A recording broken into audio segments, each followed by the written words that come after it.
Népal, dans la vallée du Langton, là où il y a eu le tremblement de terre il y a 1 an et demi. Et je suis en train d'ascendre le Kaloyala à 5500 qu'on voit là-bas. Peut-être encore 2 heures de marche, je pense.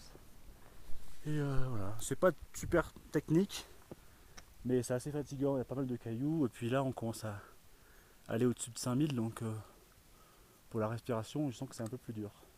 Et là-bas, c'est le Langton Lirung qui est à 7200 et des patates.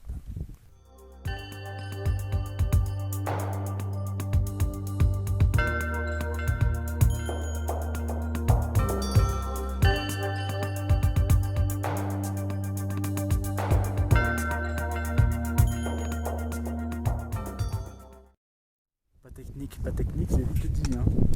Là, ça fait 2 heures que je suis dans le pierrier là, en bas, c'est vraiment pas évident à monter. Et puis il y a le souffle qui se fait plus dur. Après, peut-être que j'ai pas choisi la bonne voie. Hein. Il y en a une là-bas et une là-bas. Je vais essayer de faire 2 retours rentrer par l'autre, parce que sinon ça va me prendre une plombe. Et du coup, il va falloir que je speed un peu parce que je suis un peu en retard sur mon timing. Mais là, normalement, c'est bon. Dans une demi-heure, j'y suis là. Il est là. Même pas. 20 minutes. Allons-y. Et voilà, je suis enfin arrivé à mon sommet. Après 6h30 de marche. Et un départ à 3008. Voilà, donc là, c'est la chaîne des petits. En fait, c'est une chaîne de. Il y a 3-4 sommets. Et bah, là, je suis avec lui. C'est un des sommets les plus hauts. Sauf que lui est moins calé pour se caler. Voilà, un peu fatigant, hein, c'était vraiment dur vers la fin, mais et voilà, je suis bien content, c'est cool. C'est cool. Et du coup, bon, on a une belle vue 360 là, pour de vrai. Donc là, je vous l'ai déjà dit. C'est le Langton Lirung, là c'est la vallée du Langton, par où je suis arrivé. Là-bas il y a le Dongjala, et puis après je sais pas, c'est des sommets de 5-6 000, ouais dans les 6 000 je pense, 6 500. Et toi là? Tout là-bas en fait c'est à 3 km, c'est derrière ces sommets là, c'est le Tibet.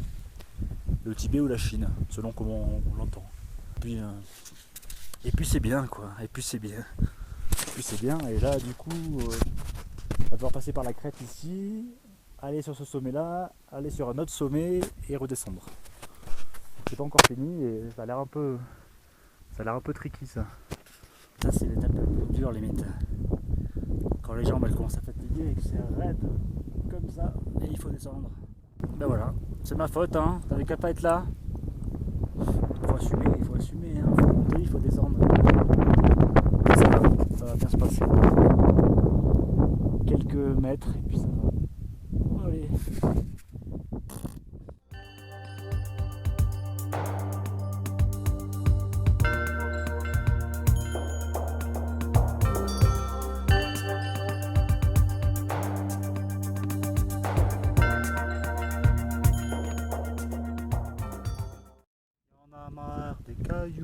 Il y en a marre des cailloux. Sérieux, ça fait chier, il y en a marre. Regardez-moi ça.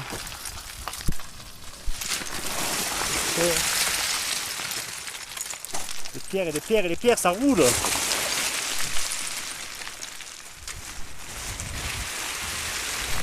Bon, au moins ça glisse, hein.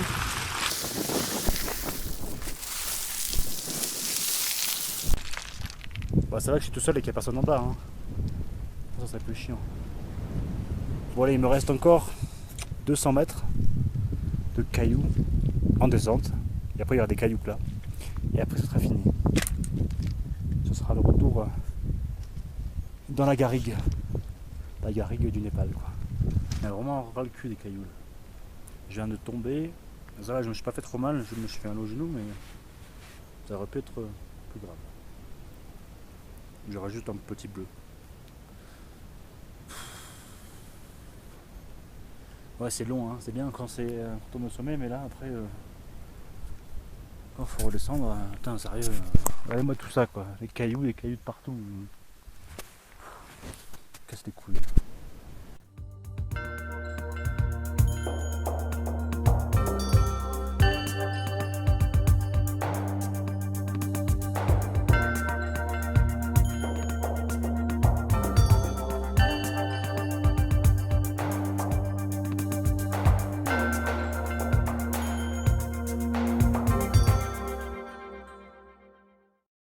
Je me trouve là où se situait le village de Langtan avant le tremblement de terre de 2015. Et en fait, il a été complètement recouvert, enseveli par un énorme glissement de terrain. Toute la façade de la montagne s'est écroulée sur le village, qui a été reconstruit là-bas en tout petit, mais bien moins grand qu'avant. Et du coup, au-delà du nombre de morts qu'il y a eu, je crois que c'était 120, et de tous les gens qui ont perdu leur famille, ça a énormément pénalisé l'économie locale qui est basée malheureusement beaucoup sur le tourisme depuis les 10 dernières années. Et les gens se retrouvent, sont retrouvés un peu en manque de touristes. Et là, ça s'ouvre, tout s'est reconstruit. Tout est en reconstruction, mais en tout cas, c'est praticable. La plupart des lodges sont ouverts.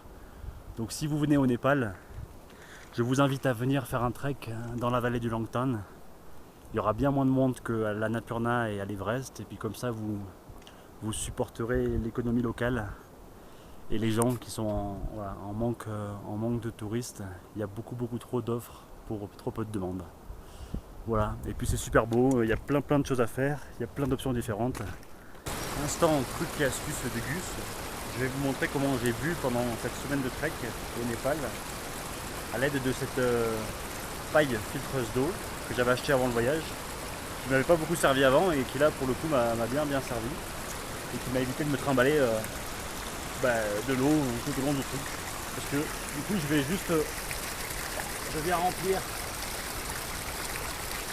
viens remplir une demi-bouteille d'eau que j'ai coupée, et ensuite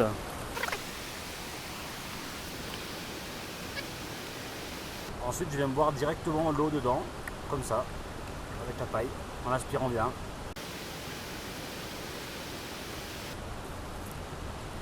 Et l'eau est propre.